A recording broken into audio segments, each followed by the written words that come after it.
Minsan, ang mga bagay na hindi natin inaasahan ang siyang nagbibigay ng pinakamalalim na marka sa ating mga puso. Ako si Alex at ang kwento ko ay isang kwento ng pag-ibig na sinubok ng paninira at pagkakanulo ng kaibigan. Simula pa lamang ng aming relasyon ni Mia, batid na namin ang mga pagsubok na maaaring dumating. Sa likod ng bawat ngiti, alam namin na hindi lahat ng nakapaligid sa amin ay tunay na masaya para sa aming kaligayahan. Ngunit sa kabila ng lahat, ang aming tiwala sa isa't isa ay matibay. Hanggang sa isang araw, nagbago ang lahat. Isang umaga, habang nasa coffee shop kami ni Mia, hindi namin maiwasang mapansin ang mga tinginan ng mga tao sa paligid. May mga bulong-bulongan, mga tingin na tila puno ng pag-aalinlangan. Sa kabila nito, mas pinili naming magtuon sa isa't isa. Subalit, ang mga mata ni Mia ay nagpakita ng kunting pag-aalala. Ano kaya ang pinag-uusapan ng mga tao? Tanong niya sa akin habang umiinom ng kape. Hindi ko alam ang isasagot kaya tiningnan ko siya ng diretso sa mata. Walang dapat ipag-alala, Mia. Basta't nandito tayo para sa isa't isa, hindi tayo dapat magpapaapekto. Ngunit sa kabila ng aking mga salita, hindi ko maalis ang pakiramdam na may kakaiba. Marahil ay ito na ang simula ng hindi maiiwasang bagyo sa aming relasyon. Pag-uwi namin, tumambad sa akin ang isang mensahe mula kay Jake, isa sa mga matalik kong kaibigan. Alex, kailangan natin mag-usap. May kailangan kang malaman tungkol kay Mia. Bigla akong kinabahan. Ano kaya ang ibig sabihin ni Jake? Kilala ko siya bilang isang taong hindi basta-basta nagsasalita. Nagsimula akong magtanong sa sarili. May alam kaya siya na hindi ko alam? Hindi ko mapigilan ang sarili na mag-isip ng mga posibilidad. Kinabukasan, nagkita kami ni Jake sa isang tahimik na park. Ang paligid ay tila isang eksena sa pelikula.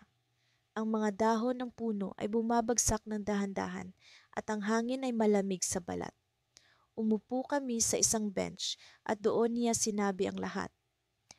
Alex, hindi ko alam kung paano ko sasabihin ito, pero may naririnig akong mga balita na may ibang lalaki si Mia. Hindi ko malaman kung paano ako magre-react sa sinabi niya. Ang pag-ibig ko kay Mia ay tunay at hindi ko inakala na darating ang araw na susubukin ito ng ganitong klasing balita. Ang tibok ng puso ko ay bumilis at ang hangin ay tila napakabigat na sa dibdib. Sigurado ka ba sa sinasabi mo, Jake? Tanong ko sa kanya, pilit na pinipigilan ng galit na unti-unting bumubuo sa loob ko. Oo, Alex. Maraming beses ko na siyang nakitang kasama ang iba. Hindi ko na kayang manahimik pa. Nais kong maniwala sa kaibigan ko. Pero hindi ko rin nais na basta-basta na lang maghinala kay Mia. Napakahirap ng sitwasyon ko. Ang mga alaala namin ni Mia ay isa-isang lumitaw sa isip ko. Naglalaro sa pagitan ng katotohanan at duda. Pag-uwi ko, si Mia ay naroon, naghihintay sa akin. Ang mga mata niya ay puno ng katanungan. Alex, okay ka lang ba? Tanong niya, tila nararamdaman ang bigat ng mundo ko. At doon, sa gitna ng aming tahanan, nakaharap sa mga lihim na maaaring sumira sa amin, nagdesisyon akong sabihin ang lahat kay Mia. Ngunit bago pa man ako makapagbukas ng bibig, siya ang unang nagsalita. Alex, may kailangan akong sabihin sa iyo. Sa kabila ng mga nangyari noong nakaraang linggo, pilit kong tinatanggal sa isip ang sakit na dulot ng pagkakanulo ng aking matalik na kaibigan. Si Marco na itinuring kong kapatid ay nagawa pang sirain ang tiwala ko. Ngunit hindi ako makapaniwala na magagawa niyang isabotahe ang relasyon namin ni Lara, ang babaeng minahal ko ng buong puso. Nagsimula ang lahat nang mapansin ko ang mga maliliit na pagbabago sa ugali ni Lara. Palagi siyang abala sa kanyang telepono at madalas na nakakatanggap ng mga tawag na hindi niya sinasagot sa harapan ko. Nang tanungin ko siya, palagi niyang sinasabi na wala iyon, isang trabaho lang na kailangan tapusin. Ngunit sa loob ko, alam kong mayroong mali. Isang gabi, habang magkasama kami sa isang maliit na kainan na madalas naming puntahan, napansin kong tila malalim ang iniisip ni Lara. May problema ba? Tanong ko sa kanya, pilit nang ngumingiti upang maibsan ang bigat na nararamdaman ko. Wala, pagod lang siguro, sagot niya, ngunit ramdam kong may alinlangan sa kanyang mga mata. Nang umuwi kami ng gabing iyon, nagdesisyon akong kausapin si Marco. Siya ang tipo ng kaibigan na palaging nandiyan para sa akin, kaya't malaki ang tiwala ko sa kanya. Pare, may napapansin ka bang kakaiba kay Lara? Tanong ko habang nagkakape kami sa veranda ng bahay niya. Tahimik siyang tumingin sa akin at may kung anong bigat sa kanyang mga mata. Wala naman, baka stress lang sa trabaho, sagot niya, ngunit hindi niya ako matitigan ng diretso. Dumaan ang mga araw at sa kabila ng mga pagmamasid ko, wala akong makitang konkretong ebidensya na may ginagawa si Lara. Subalit isang umaga, habang iniinom ko ang kape at nagbabasa ng mga email, isang mensahe ang dumating sa inbox ko. Isang hindi kilalang email address at ang laman nito ay mga larawan ni Lara na may kasamang ibang lalaki. Ang mga litrato ay kuha sa iba't ibang lugar na hindi ko alam na pinupuntahan niya. Agad akong nag-init ang ulo at hindi ko naisip na tawagan si Lara. Sa halip, pumunta ako sa bahay ni Marco upang ipakita sa kanya ang natanggap kong email. Pare, tingnan mo to, sabi ko. Nanginginig ang boses habang ipinapakita sa kanya ang mga litrato. Nagulat si Marco, ngunit may kung anong hindi tama sa kanyang reaksyon. Saan mo nakuha yan? Tanong niya, tila hindi makapaniwala sa mga nakita. Bigla kong naisip na si Marco ang tanging taong may access sa mga personal kong impormasyon. Alam niya ang password ng email ko dahil minsan ay siya ang tumutulong sa akin kapag may problema sa teknolohiya. Marco, ikaw ba ang may pakana nito? Tanong ko, pilit na pinipigilan ang galit sa dibdib ko. Anong ibig mong sabihin? Hindi ko magagawa yan sa'yo. Sagot niya, ngunit ramdam ko ang panginginig sa kanyang boses. Nagdesisyon akong kumprontahin si Lara kahit papuno ng takot ang puso ko. Sa pag-uusap namin, mariin niyang itinanggi ang mga paratang. Hindi ko alam kung saan nanggaling ang mga litratong yan pero wala akong ginagawang masama. Umiiyak niyang sabi. Habang pinagmamasdan ko ang mukha niya, tila may kung anong liwanag ang bumalik sa puso ko. Isang pakiramdam na nagsasabing hindi siya nagsisinungaling. Nang sumunod na araw, nagpasya akong suriin ang email address na nagpadala ng mga larawan. Sa tulong ng isang kaibigan na mahusay sa teknolohiya, nalaman ko ang tunay na pinagmulan nito. Hindi ako makapaniwala sa natuklasan ko. Ang email address ay konektado sa isang account na madalas gamitin ni Marco. Sa mga oras na iyon, malinaw sa akin ang lahat. Si Marco na itinuring kong kapatid ang siya palang may pakana ng lahat. Sa huli, nagawa kong ipakita kay Lara ang katotohanan. Magkaharap kaming nagtulungan upang harapin ang pagkakanulo ni Marco. Ngunit sa kabila ng sakit, naroon ang pag-asa. Alam kong may pagkakataon pa para sa amin ni Lara, para muling buuin ang nasirang tiwala. Ngunit isang gabi, habang naglalakad kami sa tabi ng dagat, may natanggap akong mensahe mula sa isang hindi kilalang numero. Hindi pa tapos ang lahat, sabi nito. Agad na bumalik ang takot at pagdududa sa puso ko. Sino pa ang may gustong sumira sa amin? Sa likod ng mga alon, naramdaman kong may paparating na bagyo. Isang bagong pagsubok na hindi ko pa alam kung paano haharapin. Sa dilim ng gabi, sa ilalim ng kumikinang ng mga bituin, naroon ang pangako ni Lara. Tiwala lang, kaya natin to, bulong niya habang mahigpit na hawak ang aking kamay. Ngunit sa kabila ng mga salita, alam kong hindi pa tapos ang laban. Sa likod ng bawat ngiti, may nagtutago pa ring mga lihim na kailangan naming harapin. Sa aking paggising sa umaga, ramdam ko ang bigat sa aking dibdib. Parang may nakadagan sa akin, isang hindi maipaliwanag na presensya. Pagsapit ng araw, ay pilit kong pinapawi ang lungkot sa pamamagitan ng simpleng ritual ng pagtimpla ng kape. Ngunit ang pait nito ay tila sumasalamin sa mga nangyayari sa aming relasyon ni Clara. Si Clara, ang pinakamamahal kong kasintahan. Ang kanyang mga mata ay tila bituin na naglalagos ng liwanag sa kadiliman ng aking buhay. Ngunit sa likod ng kanyang mga ngiti, alam kong may isang bagay na bumabagabag sa kanya. Isang bagay na hindi niya maamin sa akin. Sa mga nakaraang linggo, napansin ko ang kanyang pag-aalala, ang kanyang mga tanong na tila may gustong ipahiwatig. Sa kabila nito, pinili kong hindi ito bigyan ng pansin. Ayokong maghinala sa isang bagay na wala namang malinaw na ebidensya. Ngunit isang araw, habang kami ni Clara ay naglalakad sa park, bigla siyang huminto. Tumingin siya sa akin, puno ng pagkabalisa ang kanyang mukha. May kailangan tayong pag-usapan, sabi niya, mabigat ang bawat salita. Ang kanyang mga mata ay naglalaban sa loob ng kanyang kaluluwa, tila may gustong kumawala, ngunit pinipigilan. Anong nangyayari, Clara? Tanong ko, bagamat alam kong hindi ko magugustuhan ang kanyang sasabihin. Dahil sa mga narinig ko mula kay Jake, sagot niya ang pangalan ng aming matalik na kaibigan na tila isang lason sa bawat pagbanggit. Sinabi niya sa akin na may ibang babae ka raw. Napaatras ako, hindi makapaniwala sa sinasabi niya. Clara, hindi totoo yan. Alam mo kung gaano kita kamahal. Hindi ko magagawa yan sa'yo. Si Jake, hindi ko alam kung bakit niya nasabi. Yan, ang sagot ko, puno ng pakiusap.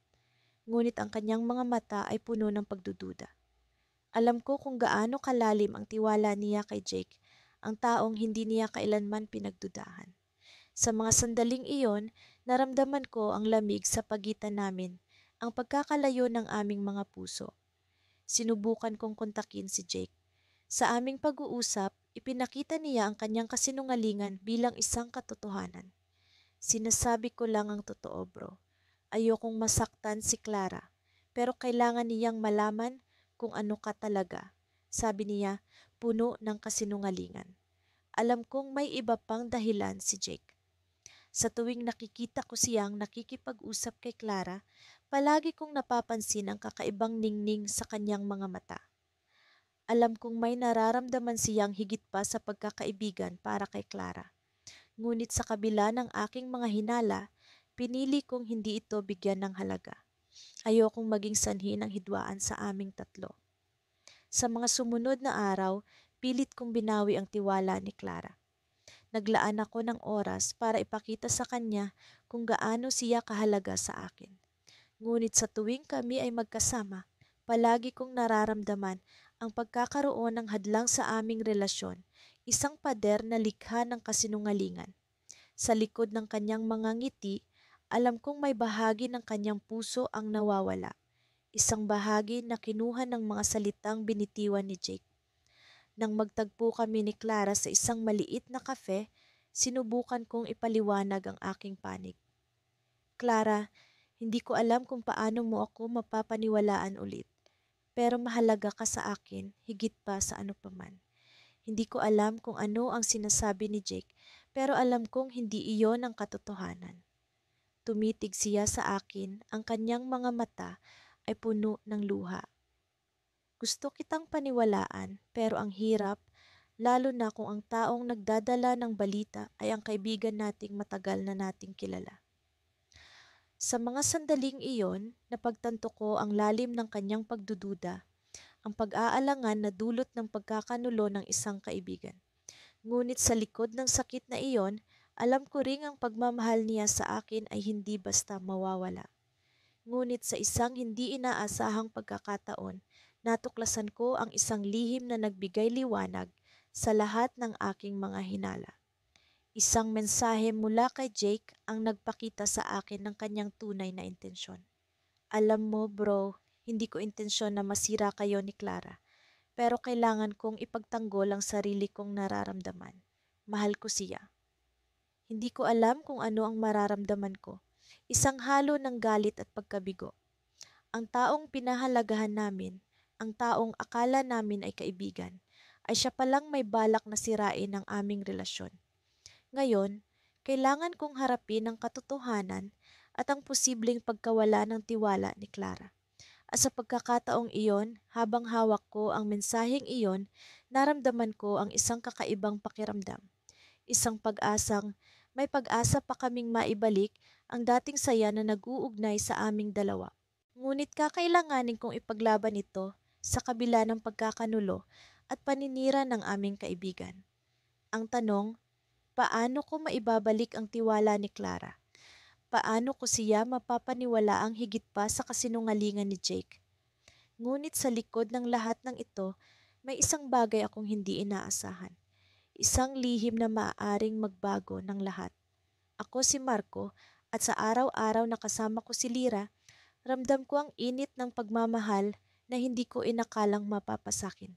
Nagsimula kami bilang magkaibigan hanggang sa umusbong ang damdamin namin para sa isa't isa. Ngunit sa likod ng mga ngiti at saya, may mga aninong pilit sumisira sa aming relasyon. Naging malapit sa amin si Jordan, matalik kong kaibigan mula pa noong high school. Akala ko'y maaasahan ko siya sa lahat ng bagay. Ngunit nagbago ang lahat nang maramdaman kong tila may kakaiba sa kanyang mga kilos at tingin kay Lira. Hindi ko agad binigyan ng mali siya ang mga ito sa pag-aakalang ako lang ang nagiging paranoid. Sa aming tatlo, si Lira ang pinakamasayahin, ngunit sa mga nakaraang linggo, napansin kong nag-iba ang kanyang aura. Mas madalas siyang malungkot at tila may iniisip na malalim. Paulit-ulit kong tinanong kung may problema, ngunit ang sagot niya ay laging, wala, pagod lang sa trabaho. Sa kabila nito, alam kong may mas malalim pa siyang itinatago. Isang gabi, habang ako'y naglalakad pa uwi mula sa opisina, napagpasyahan kong dumaan sa paborito naming coffee shop ni Lira. Dito ko siya madalas sunduin kapag may late night shift siya. Pagpasok ko, nakita ko si Jordan at Lira na magkasamang nakaupo sa isang sulok.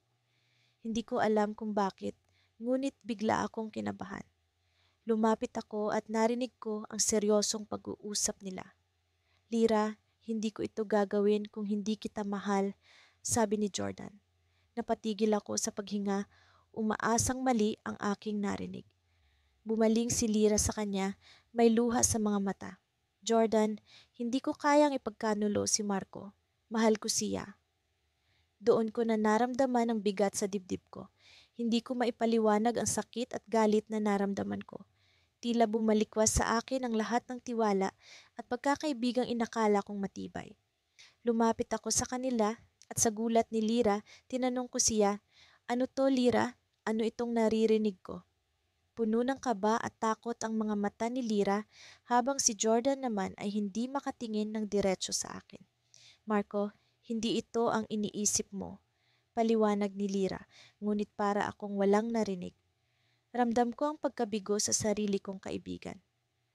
Hindi mo ito dapat ginagawa, Jordan. Alam mong mahalaga sa akin si Lira, sabi ko, puno ng hinanakit. Sumiklab ang tensyon sa pagitan naming tatlo. Marco, pakinggan mo muna si Lira, sabi ni Jordan, ngunit hindi ko na siya pinakinggan pa. Lumingon ako kay Lira, umaasa na may paliwanag siya sa lahat ng ito. Marco, hindi ko sinasadya. Hindi ko alam kung paano ito nangyari, sabi niya habang lumuluha. Pilit kong inintindi ang sitwasyon. Umupo ako at hinayaan silang magpaliwanag. Si Lira ay nagsimulang magsalaysay. Nakilala ko si Jordan ng mas malalim nitong mga nakaraang buwan. Nagsimula ito sa mga simpleng usapan hanggang sa naging kompliyadong damdamin. Pero Marco, hindi ko siya mahal. Ikaw ang mahal ko. Masakit man sa akin ang katotohanang iyon, hindi ko maialis ang pagmamahal ko para kay Lira.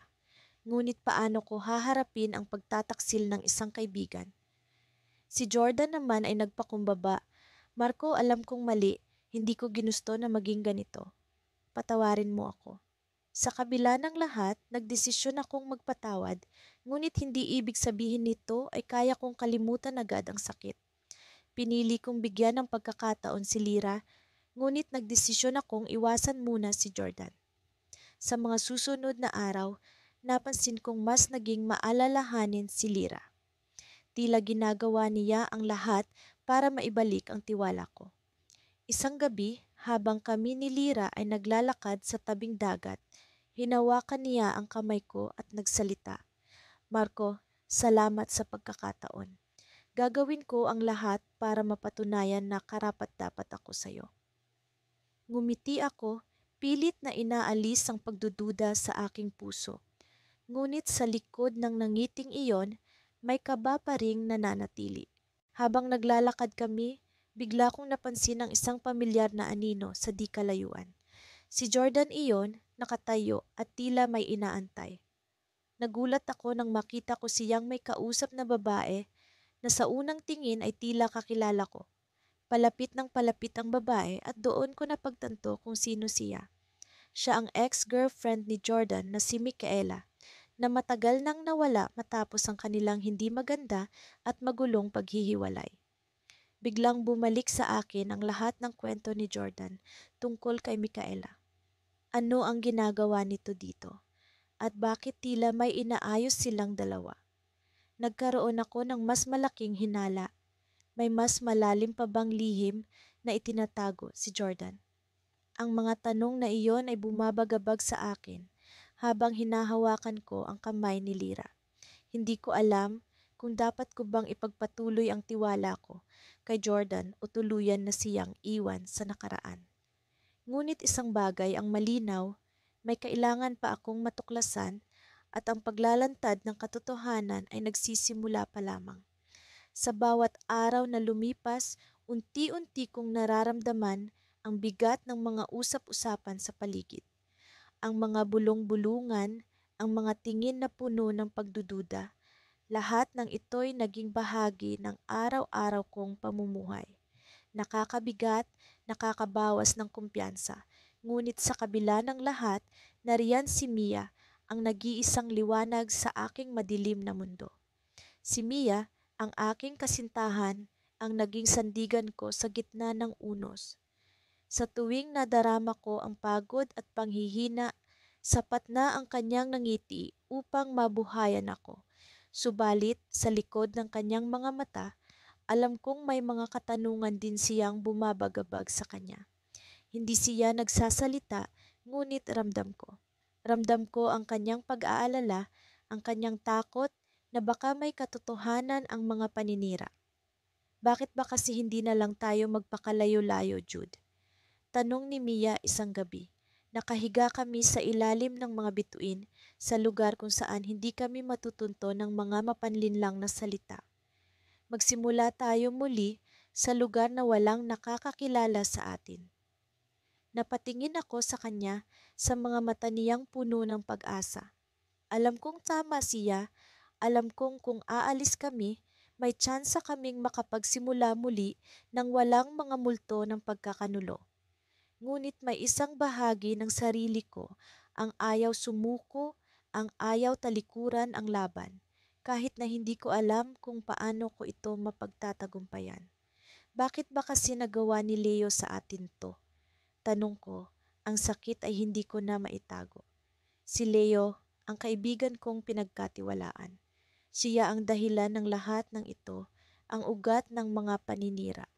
Hindi ko lubos maisip kung paanong nagawa niyang ipagkanulo kami, kung paanong nagawa niyang sirain ang tiwala na binuo sa loob ng maraming taon. Bumuntong hininga si Mia, hinaplos ang aking pisngi. Hindi ko rin alam, Jude, pero ang alam ko, hindi tayo dapat magpalamon sa ginawa niya. Mas mabuti pang harapin natin siya. Harapin mo siya. Tumango ako, ngunit sa loob ko, puno ako ng pag-aalinlangan. Paano ko haharapin si Leo? Paano ko siya tatanungin sa mga bagay na hindi ko kayang intindihin? Ngunit alam kong tama si Mia.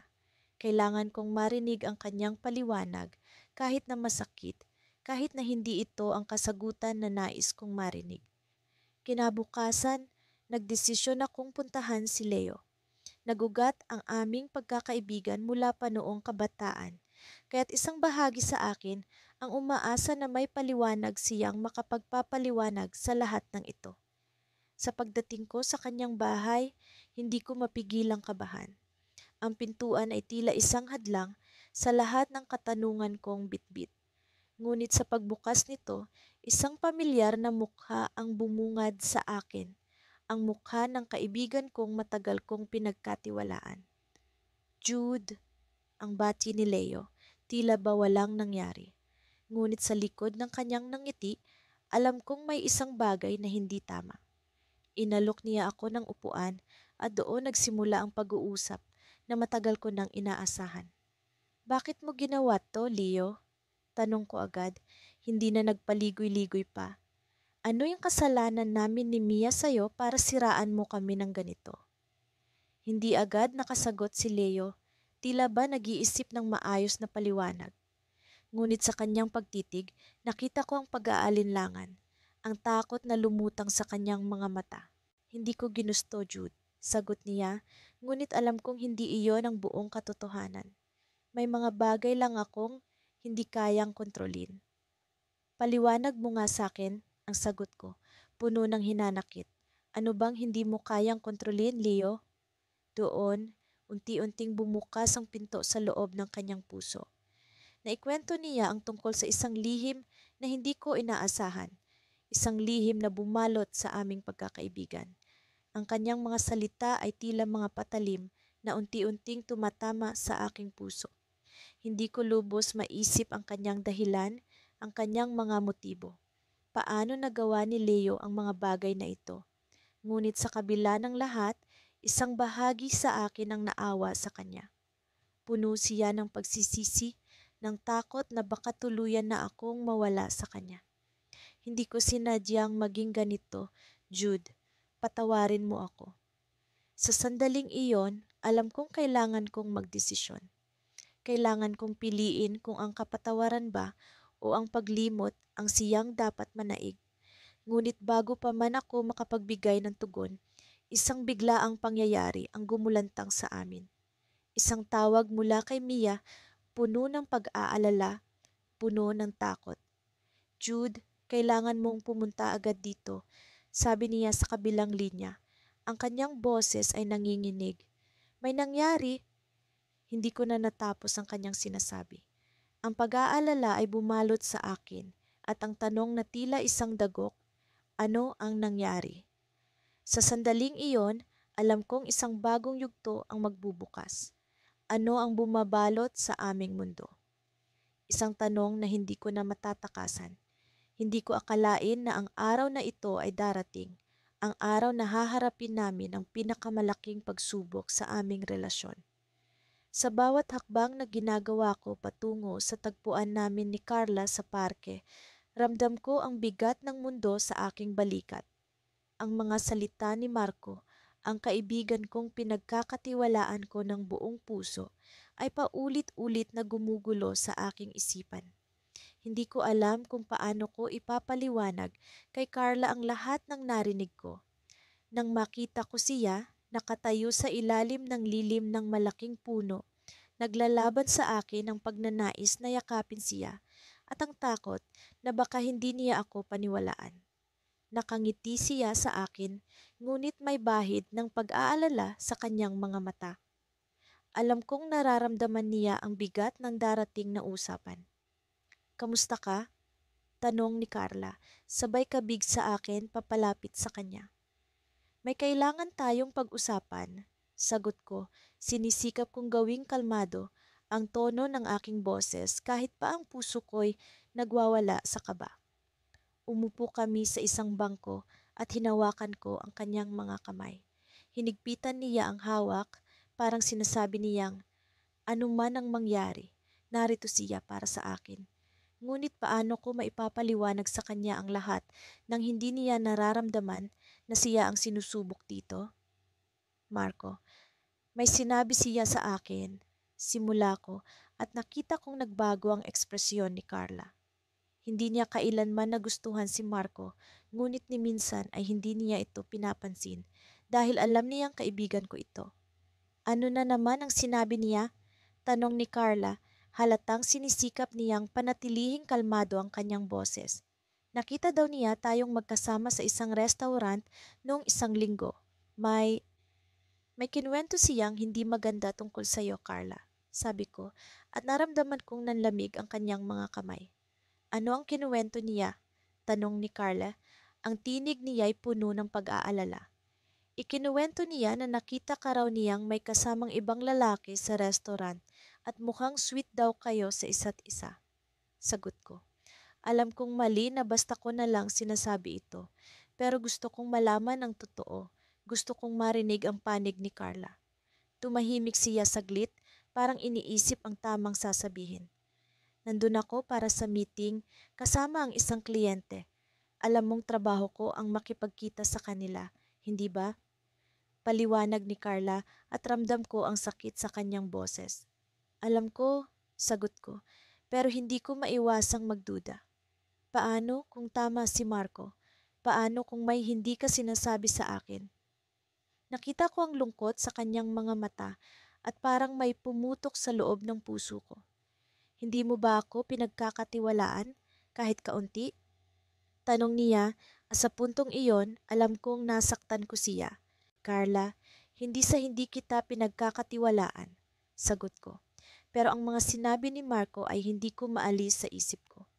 Alam mo kung gaano ko siya pinagkakatiwalaan dati. Tumango si Carla at nakita ko na may luha ng umaagos sa kanyang mga pisngi. Alam ko kung gaano mo siya pinagkakatiwalaan, pero sana naman mas kilala mo ako kaysa sa kanya. Tumahimik kami at sa katahimikan na narinig ko ang saya ng mga batang naglalaro sa parke. Naramdaman ko ang bigat ng sitwasyon na parang bumabagsak sa akin at hindi ko alam kung paano ko ito aayusin. Carla, mahal kita, sabi ko. Sinisikap kong iparating sa kanya ang tunay kong nararamdaman. Gusto kong maniwala sa'yo pero kailangan kong malaman ang totoo. Napabuntong hininga si Carla at tumayo siya. Kung mahal mo ako, dapat alam mo na hindi kita kayang lokohin. Pero kung sa tingin mo ay may mas pinaniniwalaan ka kaysa sa akin, siguro kailangan mong mag-isip kung ano ang mas mahalaga sa'yo. Tumalikod siya at nagsimulang maglakad palayo. Hindi ko alam kung ano ang gagawin. Ngunit bago siya tuluyang mawala sa aking paningin, humarap siya sa akin muli at may sinabi siyang hindi ko inaasahan. Hindi ko alam kung bakit sinabi ni Marco yan sa'yo, pero gusto kong malaman mo na may alam ako tungkol sa kanya. May ginagawa siya na sa tingin ko'y kailangan mong malaman. Ang mga huling salitang iyon ay nag-iwan ng tanong sa aking isipan. Ano ang alam ni Carla tungkol kay Marco na hindi ko alam? At bakit parang may mas malalim na dahilan kung bakit nagawa ito ni Marco? Sa pag-alis ni Carla, naiwan ako sa gitna ng isang gulo na hindi ko inaasahan. Sa bawat pagpatak ng ulan, tila ba bumabagsak din ang bigat ng aking damdamin. Si Carla, ang babaeng minamahal ko, ay naroroon sa kabilang dulo ng isang mahabang kwarto. Tila ba iniiwasan ang aking tingin. Sa kabila ng aking nararamdaman, hindi ko maitatanggi na may parte sa akin na natatakot sa kung ano ang maaaring mangyari sa amin. Ang mga salitang narinig ko mula kay Marco, isa sa mga matalik kong kaibigan, ay patuloy na umaalingaw-ngaw sa aking isipan. Hindi mo siya kilala, Daniel. Hindi ko alam kung paano kami umabot sa puntong ito. Sa mga nakaraang buwan, naging masaya kami ni Carla.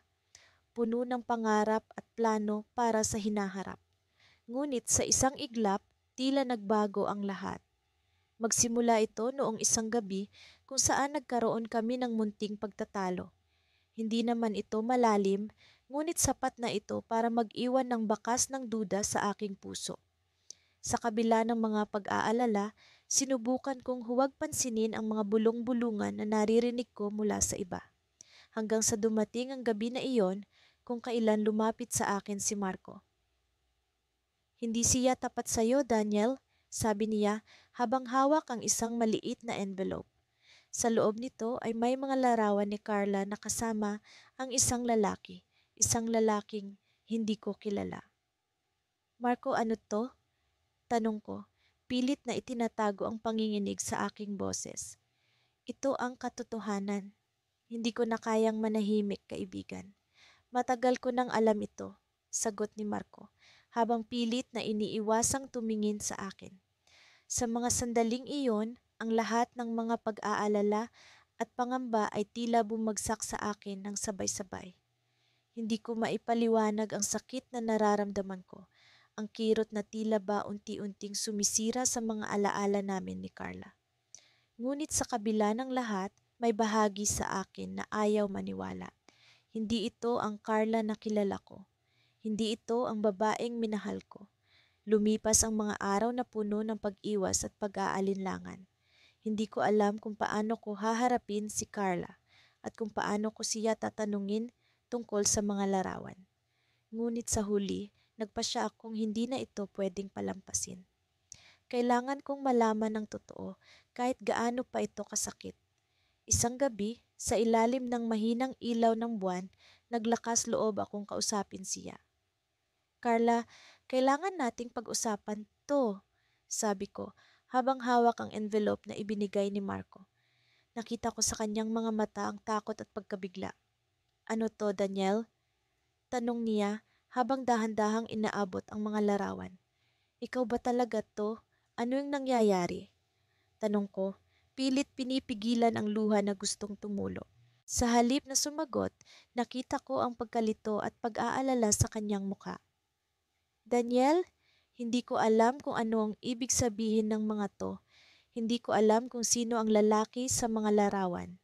Sagot niya habang nagsisimulang manginig ang kanyang boses. Hindi ko alam kung ano ang paniniwalaan. Sa isang banda, ang mga larawan ay tila patunay ng pagtataksil.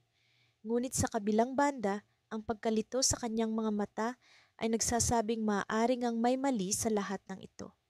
Walang kasiguruhan, walang kasiguraduhan sa anumang bagay.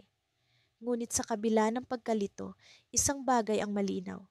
Kailangan kong malaman kung sino ang nasa likod ng mga larawan. Sa kabila ng sakit, kailangan kong alamin kung sino ang nagtatangkang sirain ang relasyon namin ni Carla. Marco ang nagbigay nito sa akin, sabi ko habang pilit na tinitimbang ang kanyang reaksyon. Biglang nag-iba ang kanyang ekspresyon. Si Marco? Daniel, hindi mo ba napapansin? Tanong niya habang unti-unting lumilinaw ang kanyang boses. Napansin ang ano? Tanong ko habang dahan-dahang bumabalik ang pag-aalinlangan sa aking dibdib. Si Marco, siya ang may gusto sa akin noon pa man. Hindi ko alam, pero baka siya ang may pakana ng lahat ng ito. Paliwanag niya habang pilit na nililinaw ang mga pangyayari. Sa sandaling iyon, tila bumagsak ang mundo ko. Ang lahat ng inaakala kong totoo ay posibleng kasinungalingan lamang. Si Marco, ang matalik kong kaibigan, ang posibleng nagtatangkang sirain ang aming relasyon. Ngunit bakit? Ano ang dahilan? Sa kabila ng lahat, isang bagay ang naging malinaw. Hindi ko maaaring hayaang masira ang relasyon namin ni Carla nang dahil sa mga paninira. Kailangan kong alamin ang katotohanan kahit gaano pa ito kasakit. Ngunit sa huli, isang tanong ang naiwan sa aking isipan. Paano kung tama si Carla? Paano kung si Marco nga ang nasa likod ng lahat ng ito? At sa mga huling sandali ng gabing iyon, habang unti-unti nang bumabalik ang liwanag ng buwan, isang desisyon ang nabuo sa aking isip. Kailangan kong malaman ang katotohanan. At sa paglipas ng oras, ito ang magiging dahilan upang malaman ko ang tunay na pagkatao ng mga taong nasa paligid ko. Ngunit ang hindi ko alam, ang desisyon kong ito ang magdadala sa akin sa isang masalimuot na landas na puno ng mga lihim at pagtataksil. Hindi ko alam kung paano ko sisimulan ang kwento ng araw na iyon. Parang isang pelikula na sa sobrang dami ng emosyon ay hindi ko na alam kung paano haharapin. Ang mga pangyayari ay tila isang buhawi na dumaan sa buhay namin ni Lara, ang babaeng iniibig ko ng buong puso. Parang kahapon lamang ay masaya kami, puno ng pag-asa at mga pangarap para sa kinabukasan. Ngunit sa isang iglap, Lahat ng iyon ay parang bulang naglaho. Ang araw na iyon ay nagsimula tulad ng karaniwang umaga. Nagising ako ng maaga, handa nang harapin ang mga hamon ng buhay. Nag-text si Lara tulad ng dati para ipaalam sa akin ang kanyang mga plano para sa araw na iyon. Ngunit may kakaiba sa tono ng kanyang mensahe. Hindi ko mawari kung ano, pero ang kutob ko ay may hindi tama. Pumasok ako sa opisina na puno ng kaba at doon ko nalaman ang tunay na dahilan ng aking pagkabahala. Nakausap ko si Marco, ang kaibigan kong matagal ko nang kilala at pinagkakatiwalaan. Sa lahat ng pagkakataon, akala ko'y siya ang magiging sandigan namin ni Lara, lalo na sa mga panahong mahirap. Ngunit ngayon, nag-iba ang lahat. Pare, kailangan natin mag-usap, sabi ni Marco na may seryosong ekspresyon sa kanyang muka. May mga bagay na kailangan mong malaman. Sa puntong iyon, alam ko na ang sasabihin niya ay hindi maganda. At totoo nga, hindi ko inaasahan ang mga sumunod na salita. Si Lara, may alam ako tungkol sa kanya na dapat mong malaman. Patuloy ni Marco, tila nag-aalinlangan sa pagsambit ng mga susunod na salita. May mga bagay siyang ginagawa na hindi mo alam. At kasama ako doon. Parang bombang sumabog sa akin ang mga salitang iyon. Hindi ko alam kung ano ang iisipin. Ang kaibigan kong si Marco, na akala ko'y tapat at maaasahan, ay inaamin na may lihim na katanungan sa relasyon namin ni Lara. Ang sakit na naramdaman ko ay para bang isang matinding hampas sa aking dibdib. Anong ibig mong sabihin? Tanong ko, pilit na pinipigilan ng galit at takot na bumabalot sa aking puso. Ano ang ginawa niyo? Napatingin si Marco sa akin, puno ng pagsisisi sa kanyang mga mata. May mga pagkakataon na nagkikita kami ni Lara. Hindi ko sinasadya, ngunit nahulog ang loob namin sa isa't isa. Alam kong mali, pero hindi ko na napigilan. Ang mga salitang iyon ay sapat na upang gumuho ang mundo ko. Paano nangyari ito? Paano nagawa ito ng dalawang tao na pinagkakatiwalaan ko? At ang mas masakit, paano ko haharapin si Lara pagkatapos nito? Nag-aalangan akong tumawag kay Lara, ngunit kailangan kong malaman ang katotohanan mula sa kanya. Hindi ko alam kung paano ko siya haharapin, ngunit alam kong dapat ko itong gawin. Sa wakas, nagdesisyon akong puntahan siya sa bahay. Habang naglalakad ako patungo sa kanya, ang mga alaala namin ni Lara ay naglaro sa aking isipan. Ang mga masasayang sandali, ang mga pangarap na binuo namin. Lahat ng iyon ay tila naglaho sa isang iglap. Nang makarating ako sa bahay ni Lara, nagulat siya sa aking pagdating. Anong ginagawa mo rito? Tanong niya na tila nag-aalala. Diretso ang tingin ko sa kanya. Kailangan nating mag-usap, Lara, tungkol kay Marco at sa inyong dalawa. Nakikita ko ang pangamba sa kanyang mga mata. Alam ko na sa puntong iyon, hindi na niya maitatanggi ang katotohanan. Sorry, hindi ko sinasadya. Sagot niya, halos umiiyak na. Hindi ko alam kung paano nangyari, pero mahalaga ka sa akin. Ang mga salitang iyon ay tila kutsilyo na sumaksak sa aking puso.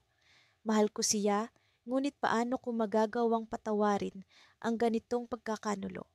Paano ko haharapin ang katotohanan na ang babaeng iniibig ko ay may lihim na katanungan sa aking kaibigan?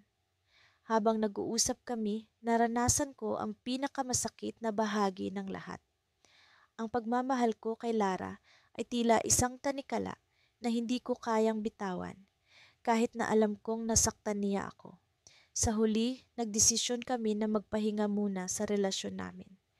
Kailangan ko ng oras para pag-isipan ang lahat. Ngunit ang tanong ay, paano ko magagawang patawarin ang dalawang taong mahalaga sa akin? Paano ko muling pagkakatiwalaan ang pag-ibig? Habang papalayo ako sa bahay ni Lara, naramdaman kong ang buhay ay puno ng hindi inaasahang twist. Ang tanong ko ay, ito na ba ang katapusan namin ni Lara? O ito ay simula lamang ng mas komplikadong kwento na kailangan naming harapin? Sa pag-uwi ko, isang mensahe mula kay Marco ang bumungad sa akin. Pare, may kailangan kang malaman. Hindi ito ang buong kwento. Napahinto ako sa aking kinatatayuan, puno ng tanong sa aking isipan. Ano ang ibig sabihin ni Marco? May mas malalim pa bang lihim na kailangan kong malaman? Sa puntong iyon, alam kong ang kwento namin ni Lara ay hindi pa tapos. Ngunit handa ba akong magpatuloy? Sa kabila ng mga pagsubok na pinagdaanan namin ni Lara, ang araw na ito ay tila isang panibagong simula. Hindi ko inakala na ang mga ngiti niyang puno ng pag-asa ay magiging sapat upang muling buuin ang nasira naming tiwala. Sa kabila ng mga paninirang narinig namin mula sa aming kaibigan, si Marco, na dati naming pinagkakatiwalaan, heto kamit muling sumusubok. Alam mo, hindi ko akalaing darating tayo sa puntong ito, sabi ni Lara habang magkahawak ang aming mga kamay, naglalakad sa tabi ng ilog kung saan lagi kaming nagkikita noon. Napangiti ako, hindi dahil wala na ang sakit, kundi dahil kahit papaano, nandito kami. Oo, mahirap talagang kalimutan ang ginawa ni Marco, pero mas mahirap pa rin kung hindi kita kasama. Tugon ko habang iniisip ang mga alaala ng pagtataksil. Si Marco na matagalan na naming kaibigan, siya ang unang nagbigay ng pagdududa sa aming relasyon. Pinaikot niya ang kwento, ginamit ang aking mga kahinaan para itulak si Lara palayo sa akin. Ngunit sa huli, nakita ni Lara ang katotohanan. Sana hindi na siya gumawa ng ganong bagay. Sabi niya, may bahid ng lungkot sa boses. Pero natutunan ko rin na hindi lahat ng akala mong kaibigan ay totoo. Tumango ako, niyayakap ang katotohanan ng kanyang mga salita. Tama ka, siguro natuto rin tayo sa nangyari. Natuto tayong maging matatag at mas matalino sa pagpili ng mga taong pagkakatiwalaan. Ang hangin ay malamig, ngunit ang init ng kanyang mga palad ay sapat na upang pawiin ang lamig sa aking puso. Sa kabila ng lahat, mahal ko pa rin si Lara. Sa kabila ng mga paninira, naririto pa rin kami. Habang naglalakad, biglang tumunog ang aking telepono. Nakita ko ang pangalan ni Marco sa screen. Si Marco, sabi ko kay Lara, may halong kaba ang aking boses. Nagkatinginan kami. Sasagutin mo ba? Tanong ni Lara, punong-puno ng pag-aalinlangan ng kanyang mga mata. Siguro kailangan nating malaman kung ano ang gusto niyang sabihin, sagot ko, kahit hindi ko sigurado kung tama nga ba ito. Pinindot ko ang sagot at narinig ang kanyang boses, tila puno ng pagsisisi. Pre, kailangan kong makausap kayo ni Lara. May kailangan kayong malaman. Lumingon ako kay Lara, kita ang pagdududa at pag-asa sa kanyang muka. Ano yon, Marco? Tanong ko, pilit na pinipigilan ng galit na nadarama. May nag-iimpluwensiya sa akin para gawin ang lahat ng iyon. Hindi ko ito kagustuhan, pero natakot ako sa mga banta nila. Sinabi niya, ang kanyang boses ay nanginginig. Nagulat ako sa kanyang sinabi. Sino? Sino ang nag-impluwensya sa iyo? Tanong ko, ramdam ang biglang pag-init ng dugo ko. Si Richard, sagot ni Marco. Ang pangalan na iyon ay tila isang palaso na tumama sa aking puso. Si Richard, ang dati kong matalik na kaibigan bago ko nakilala si Marco. Hindi ko maisip kung bakit gagawin iyon ni Richard, ngunit bigla kong naalala ang mga pagkakataon na tila nagkakaroon kami ng hindi pagkakaintindihan. Richard, bakit? Paano? Tanong ni Lara, gulat na gulat. May galit siya sa iyo, sa inyong dalawa. Matagal na niyang sinabing hindi siya natutuwa sa inyong relasyon, kaya ginamit niya ako upang sirain kayo. Paliwanag ni Marco. Ngunit bago pa man kami makapagtanong pa, biglang nagkaroon ng ingay sa kabilang linya. Marco, Marco, sigaw ko, ngunit wala na akong naririnig. Napatingin ako kay Lara, kita ang takot sa kanyang mga mata. Ano to? Ano ang nangyayari? Tanong niya, halos hindi makapagsalita sa kaba. Hindi ko alam ang sagot, ngunit alam kong kailangan naming malaman ang katotohanan. Sa likod ng lahat ng ito, may mas malalim pang dahilan, mas malalim kaysa sa aming inaakala. Sino ang tunay na nagtatakda ng aming kapalaran? Muli kong narinig ang boses ni Marco, mahina, tila puno ng hirap. Pre, hindi ko na mapigilan. Pinuntahan ako ni Richard. Alamin ninyo ang totoo bago pa siya makarating sa inyo. Napatigil kami sa paglalakad, ramdam ang bigat ng kanyang mga salita. Ang tunay na kaaway ay hindi pa namin nakikita. Ang tunay na dahilan ay hindi pa namin nauunawaan. Ngunit ang oras ay tila nauubos na.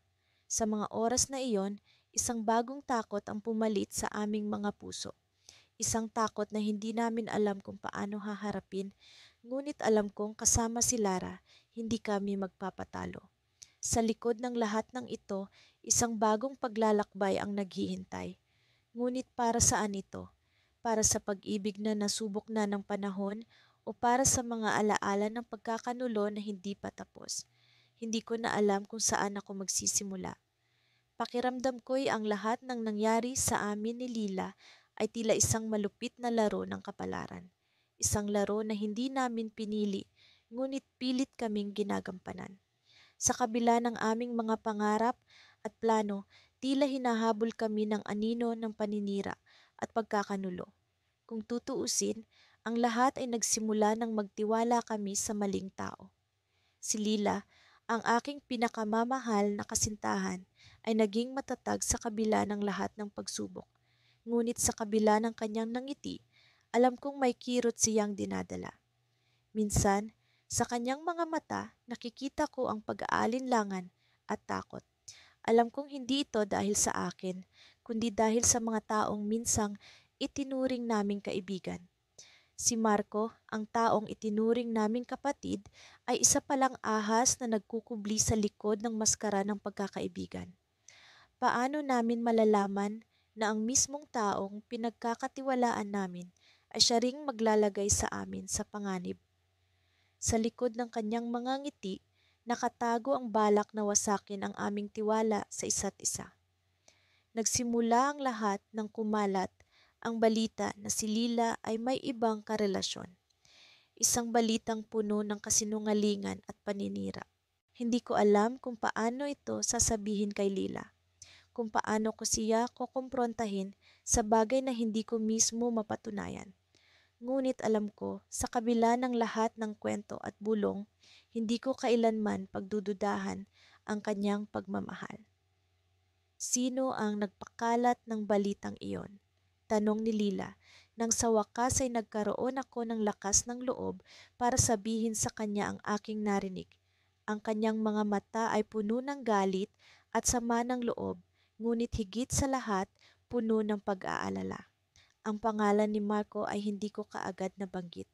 Hindi ko alam kung paano sasabihin sa kanya na ang taong pinagkakatiwalaan namin ay siya ring may kagagawan ng lahat ng ito. Sa loob ng maraming linggo, pinilit kong hanapin ang ebidensya, ang sagot sa aming mga tanong. Hanggang sa isang gabi, natuklasan ko ang isang lihim na hindi inaasahan. Sa likod ng mga larawan at mensahe na nakita ko sa telepono ni Marco, natuklasan ko ang kanyang lihim na pakikipagsabuatan sa iba pa naming kaibigan. Ang kanilang plano ay hindi lamang sirain ang aming relasyon, kundi pati na rin ang aming reputasyon. Lumakad ako patungo sa bahay ni Lila, dala ang ebidensyang makapagpapabago sa aming sitwasyon.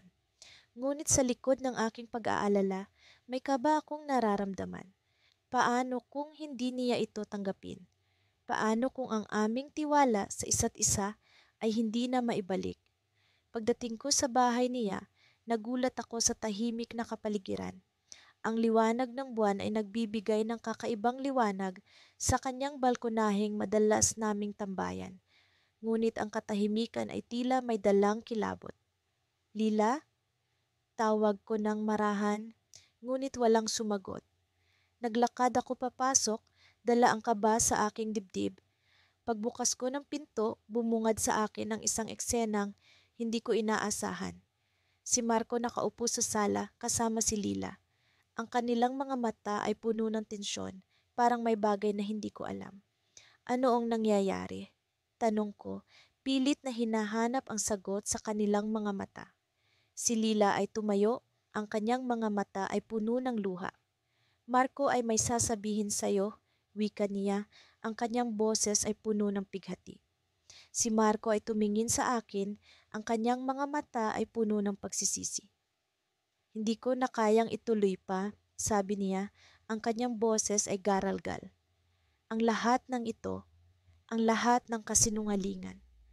Ako ang may kagagawan. Hindi ko alam kung ano ang mararamdaman. Galit, awa, pagkabigo, lahat ng ito ay nag-uumapaw sa aking puso. Ngunit sa likod ng lahat ng ito, may isang bahagi sa akin na nagtanong, bakit ngayon? Bakit sa kabila ng lahat ng pinsalang nagawa, ngayon lamang siya umamin? Ngunit bago pa man ako makasagot, narinig ko ang isang tunog mula sa likod ng bahay. Isang tunog na tila ba may paparating. Nang lumingon ako, bumungad sa akin ang isang grupo ng mga taong hindi ko inaasahan. Ang kanilang mga mukha ay puno ng galit. Ang kanilang mga kamay ay may dala-dalang ebidensya. Mga bagay na magpapatunay sa lahat ng kasinungalingan ni Marco. Akala mo ba'y ikaw lang ang matalino? Saad ng isa sa kanila, isang kaibigan na minsan naming pinagkatiwalaan. May lihim din kami na hindi mo alam. Sa likod ng kanilang mga ngiti, naramdaman ko ang tunay na panganib. At sa likod ng kanilang mga mata, nakita ko ang isang lihim na hindi ko inaasahan. Isang lihim na magbabago sa aming mga buhay magpakailanman. Sa mga araw na lumipas, hindi ko maalis sa isipan ang mga nangyari.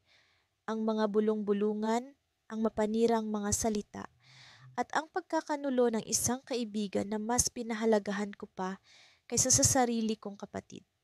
Hindi ko inasahan na sa isang iglap, biglang magugulo ang lahat ng pinaghirapan namin ni Ana. Siya ang babae na kaya kong ipaglaban hanggang sa dulo. Subalit sa pagkakataong ito, tila ba ako'y naglalakad sa manipis na alambre. Hindi alam kung kailan mawawala ng balanse. Si Ana.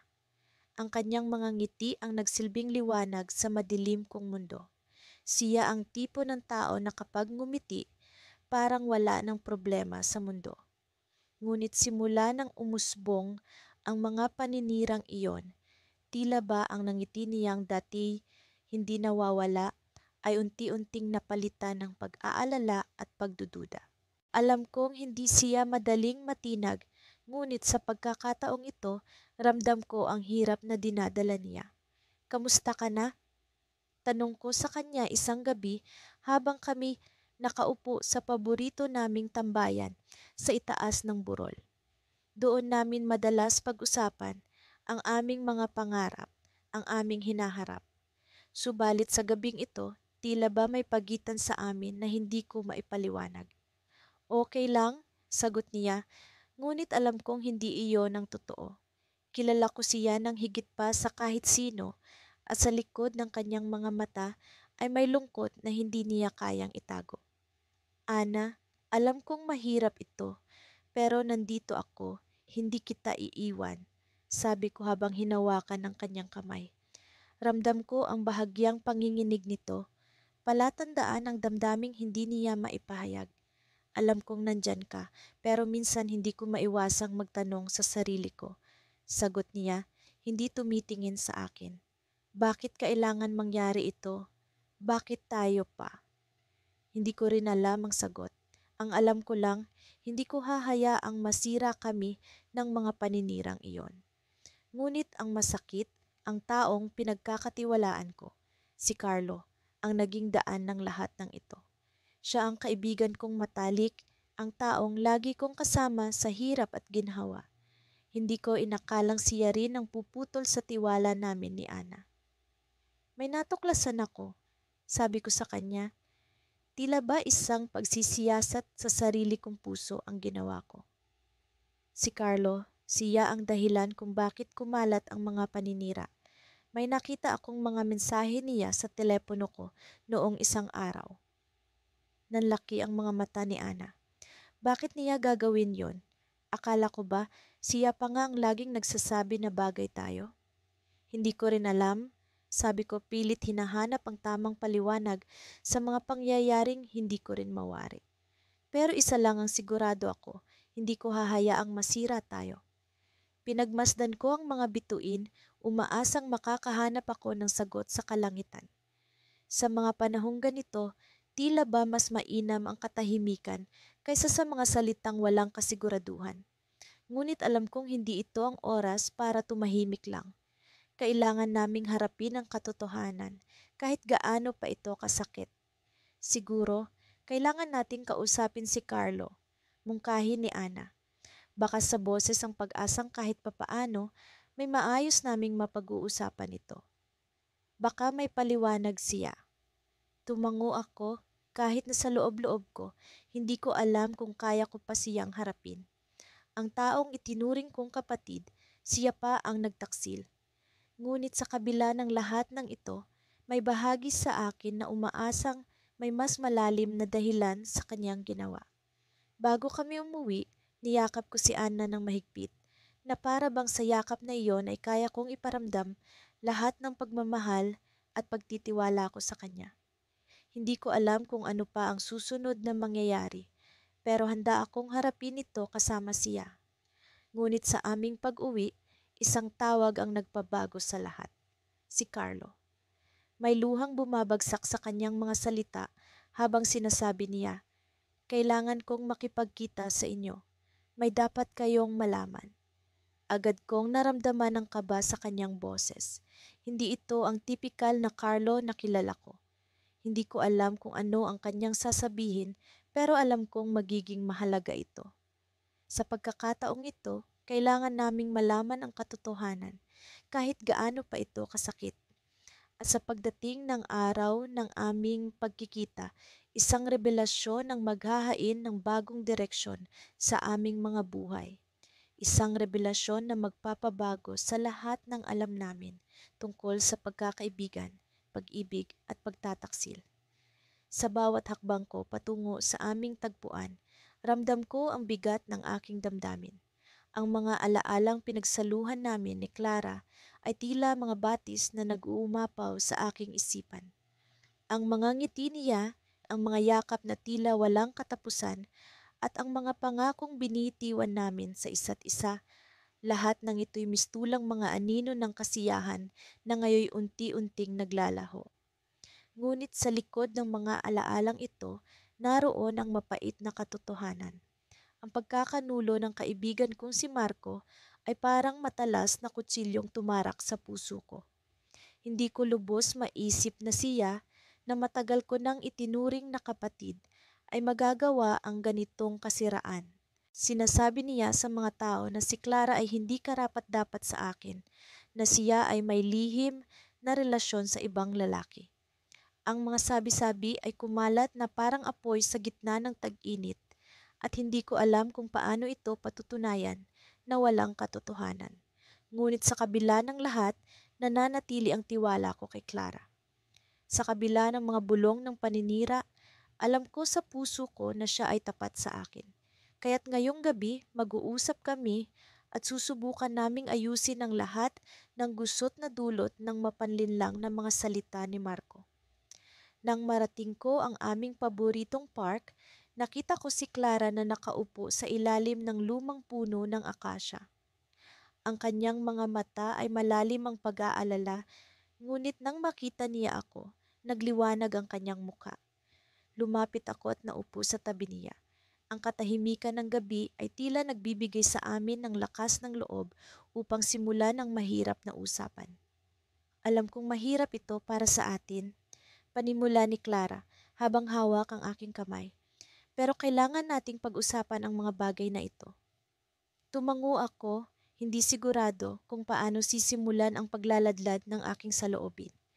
Hindi ko alam kung bakit ginawa ni Marco ang mga ito, sagot ko, pilit na sinisikap na huwag magpakita ng galit.